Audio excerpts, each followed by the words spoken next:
Hello everyone, vidonko.com ওয়েবসাইটে তোমাদের সবাইকে স্বাগত জানাই। আমি সৌরভ দে, তোমাদের ম্যাথ টিউটর।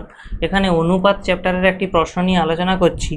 প্রশ্নটিতে এখানে বলা আছে x by Y plus Z equal to Y by Z plus X equal to Z by x plus Y. তো যেটা দেওয়া আছে আমি লিখে নিচ্ছি, x by Y plus Z equal to Y by Z plus X equal to Z by x plus Y. তো আমাদেরকে প্রমাণ করতে হবে এই প্রত্যেকটা অনুপাতের মান হয় হবে হাফ, না হলে হবে 1।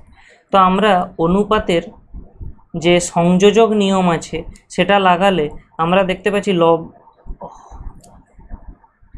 এখানে সমস্ত লবগুলো যোগ হয়ে যাবে এবং একইভাবে হরগুলোও যোগ হবে। তো দেখো হরগুলোতে দেখো ভালো করে যোগ করলে দুটো করে ওয়াই, দুটো করে জেড এবং দুটো করে এক্স।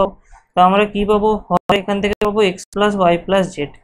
ঠিক আছে, তাহলে এরপরে আমরা এখান থেকে দুটো কেস ভাবতে পারি।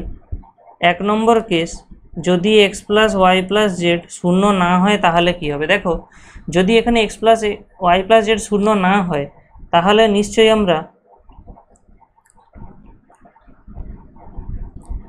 Z by x plus Y যা করেছিলাম এখানে, তাহলে যেহেতু এক্স প্লাস ওয়াই প্লাস জেডের মানটা শূন্য নয়, তাহলে নিশ্চয়ই আমি এই দুটো রাশিকে কেটে দিতে পারি, মানে এই দুটো রাশি ক্যান্সেল আউট হয়ে যাবে। দিলে আমরা কী পাবো? এখান থেকে পেয়ে যাবো হাফ।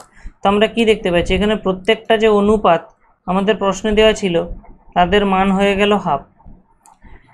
আরেকটা কেস হয় X plus Y plus Z সমান শূন্য। এবারে আমরা এখানে দেখো X plus Y plus Z সমান যদি শূন্য হতো, নিশ্চয়ই উপর নিচ মানে এরকমভাবে আর কাটাকাটি করা যেত না, কারণ 0/0 অসংজ্ঞাত ফর্ম চলে আসতো। সেই কারণে আমরা এখানে এইটাকে আলাদা কেস নিচ্ছি। দেখো, যদি X plus Y plus Z আমাদের 0 হয়ে যায়, আমরা এখান থেকে কি লিখতে পারি? এক্সের মান লিখতে পারি মাইনাস ওয়াই মাইনাস জেড, অর্থাৎ আমি এখানে ওয়াই এবং জেডকে রাইট সাইডে নিয়ে গেছি। সেখান থেকে আমরা এক্সের মান দেখো মাইনাস কমন নিয়ে নিলে হয়ে যেতে পারে ওয়াই প্লাস জেড। জাস্ট এই ওয়াই প্লাস জেডকে আমি আবার লেফট সাইডে নিয়ে আসলে আমরা পাবো X by Y plus Z, এর মান আসবে -1।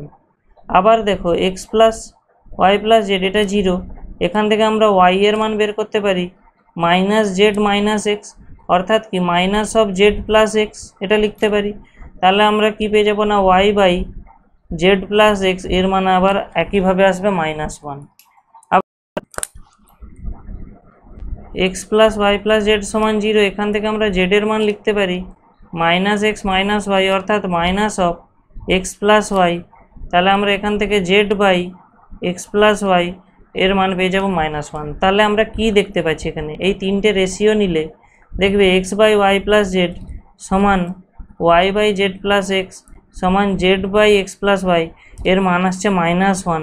কখন না? যখন আমাদের এক্স প্লাস ওয়াই প্লাস জেডের মানটা 0 হচ্ছে।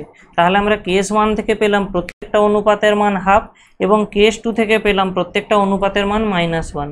তাহলে আমরা কি কনক্লুশন পেতে পারি? যে, এবং এটা দুটো আলাদা আলাদা কেসে আসছে, তাহলে প্রতিটি অনুপাতের মান হয় -1 অথবা হাফ। এটাই আমাদের প্রমাণ করতে দেওয়া ছিল এখানে। তো vidonko.com ওয়েবসাইটে এই গণিতটি দেখার জন্য তোমাদের অসংখ্য ধন্যবাদ জানাই। এরকমই আরও নানা প্রশ্ন এবং তার সমাধানের জন্য তোমরা আমাদের ওয়েবসাইটটি ভিজিট করো। ধন্যবাদ।